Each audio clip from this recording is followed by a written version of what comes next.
In our top story tonight, Governor John DeYoung called an emergency press conference earlier today at Vitima headquarters on St. Croix and St. Thomas. News Channel 8's Wes Small files this report from Vitima headquarters in Christiansted.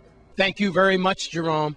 We are at Vitima headquarters in downtown Christiansted, and folks, we want to let you know that all the big guys are here. Here with General Rivera from the VI National Guard, Vitima, Elton Lewis, WAPA, Hugo Hodge, also Chris Finch from Human Services.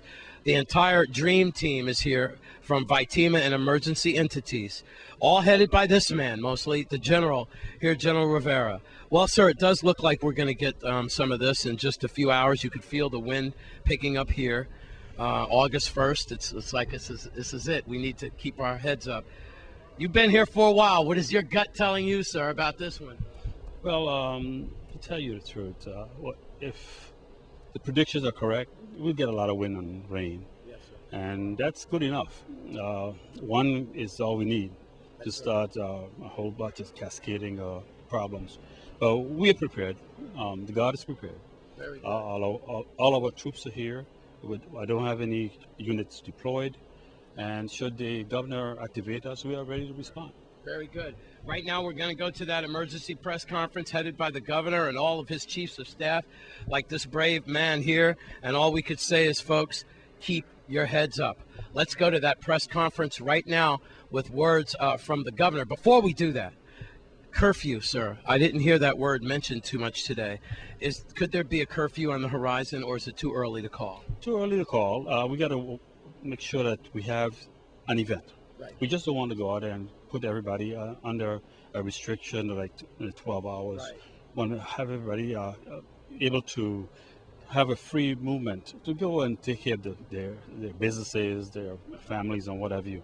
But should the curfew come, I ask everyone to adhere to the restrictions, do as we ask, and we're going to take care of you. That's what we're here for.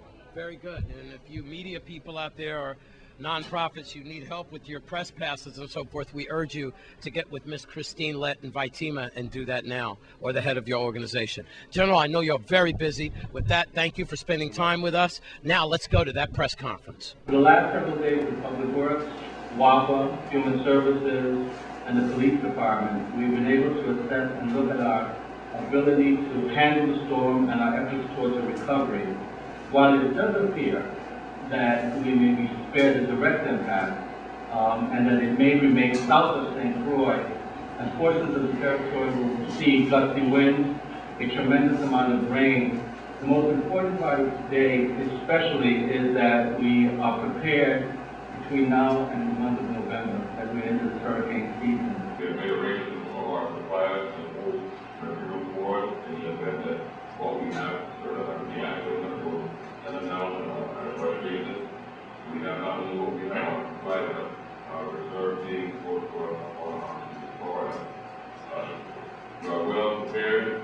Everybody knows the drill, and there are actually the focus of data that everybody has their homes secured, so that when it's time to respond to the work out, everybody ready to go and move forward ahead.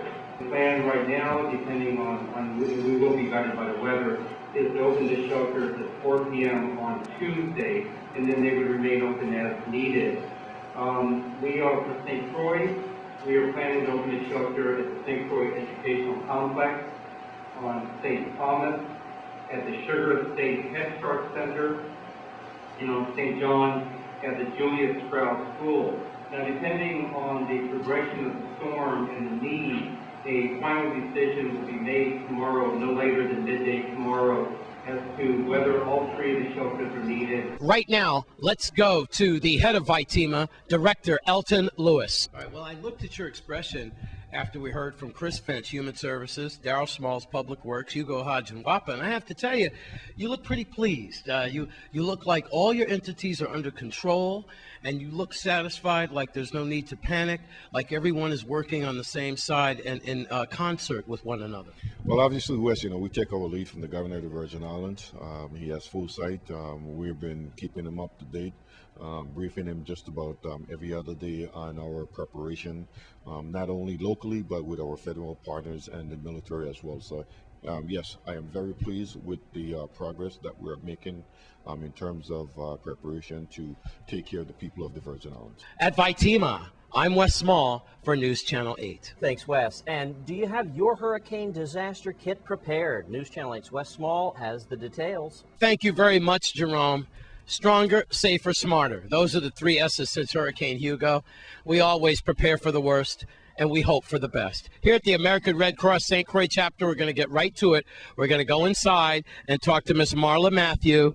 She is the disaster director coordinator for the American Red Cross all over the Virgin Islands. Thanks, Wes. This is Marla Matthew at the American Red Cross of the Virgin Islands, and we are in preparedness mode.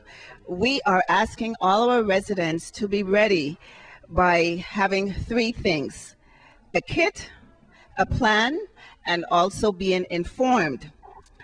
Our basic preparedness kit entails having 1 gallon of water per person per day, non-perishable food items, a battery for your lovely flashlight, first aid kit, 7 days medication and medication items, sanitary and personal hygiene items, and copies of your personal documents, whether it be your proof of address, your lease to your home, passports, your insurance policies. Also, make sure you include that cell phones are available with extra battery chargers, and that your family information is available as well. At our banks West, we know that if the power goes, our ATM machines are down, so we're encouraging you to make sure you have extra cash, as well as to fill your cars with gas before the event. For individuals who have special needs, such as people with children, we would like you to make sure that in your kit you have diapers, supplies for them to play with, whether it's books for them to read and other personal items.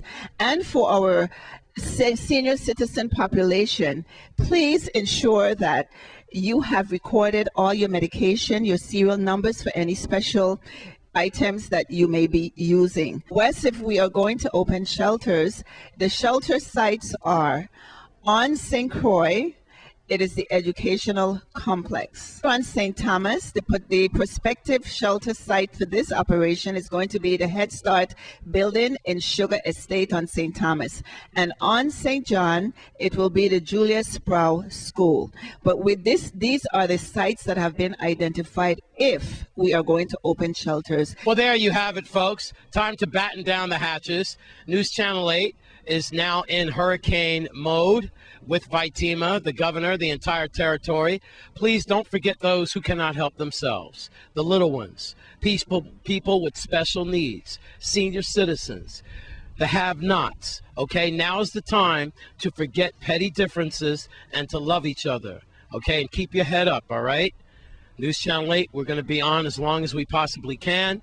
As you see here, got my 24-hour curfew pass on here, and I'm ready for action, just like the rest of our Channel 8 news crew.